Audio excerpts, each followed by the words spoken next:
Mi nombre es Gloria Yeritza Pedraza García, estudiante de la Universidad de Pamplona, de licenciatura en Lengua Castellana y Comunicación, curso de lengua materna. Les vengo a hablar sobre la evaluación. Sí, la evaluación nos permite un avance de resultados muy importantes donde se dan las evidencias a partir de la educación. ¿Sí?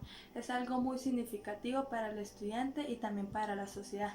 Entonces la educación mejora la calidad de educación. ¿Sí? Entonces, la evaluación nos permite cuestionar, también indagar cómo el estudiante va evolucionando de manera permanente y participativa. También aquí encontramos lo de la autoevaluación del estudiante. Algo muy importante que debemos tener en cuenta en la evaluación es el rol del docente. ¿Sí?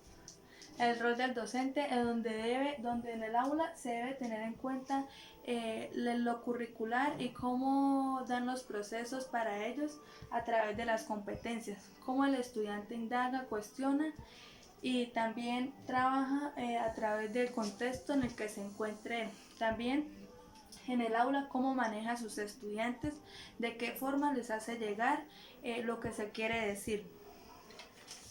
También encontramos lo que son las competencias evaluativas, ¿sí? En este caso, la evaluación por competencia. Entonces, estas evaluaciones son muy importantes y las competencias que se tienen allí. Entonces, nos hablan de los desempeños auténticos. Entonces, en la evaluación de pares es una rúbrica de una evaluación crítica que se da allí. La otra es la autoevaluación que se tiene para la autonomía transversal de las reflexiones que dan los estudiantes. Otra competencia es la evaluación formativa, que es guiar al aprendizaje para un proceso de mejor enseñanza. Entonces, en estas competencias también es importante el desempeño y la concreción que tiene a través de las evidencias. ¿Cómo evalúa un estudiante? Entonces, esto es un proceso que sea un proceso clave en la educación, ¿sí? Donde persisten los problemas de cómo dar a entender a un estudiante o cómo hacer que el estudiante garantice su aprendizaje. Entonces, esto es muy importante de cómo evoluciona un estudiante. Es necesario diagnosticarlos a través de reflexiones, conceptos, que ellos también nos den sus partes de qué quieren enriquecer, de cómo tienen su bajo rendimiento, también podemos tener allí.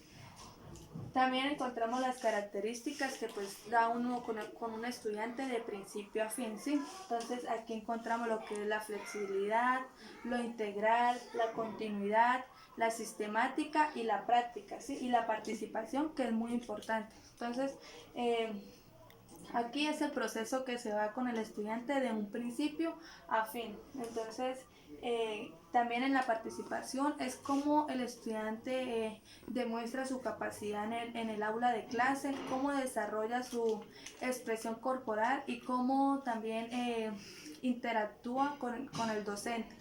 Entonces es muy importante también saber evaluar a un estudiante, tener su iniciativa de un principio a fin, llevar su manejo, tener su recorrido con ellos. Entonces también es de este modo a los estudiantes pues llevar un acompañamiento con ellos, tener su apoyo, ser un guía para ellos. Otra de los más importantes son los tres pilares del saber, ¿sí? Entonces, que encontramos el saber ser, el saber hacer y el saber conocer. Entonces, en el saber ser es donde encontramos en el estudiante las emociones, ¿sí? El desarrollo de sus emociones hacia las prácticas. En el saber conocer es la práctica que tiene el estudiante a través de su entorno y cuando llega a lo cognitivo. También en el saber conocer es cuando ya el estudiante pues aporta este conocimiento cognitivo y da a través sus conocimientos y se incorpora sobre ellos y pues desde allí empieza su interacción con el contexto en el que lo rodea. Entonces es muy importante tener en cuenta la evaluación, ya que por este medio nos damos cuenta de cómo está un estudiante, cómo tiene la capacidad del estudiante, a través de sus autoevaluaciones, también con un diagnóstico. Es muy importante conocer al estudiante. Gracias.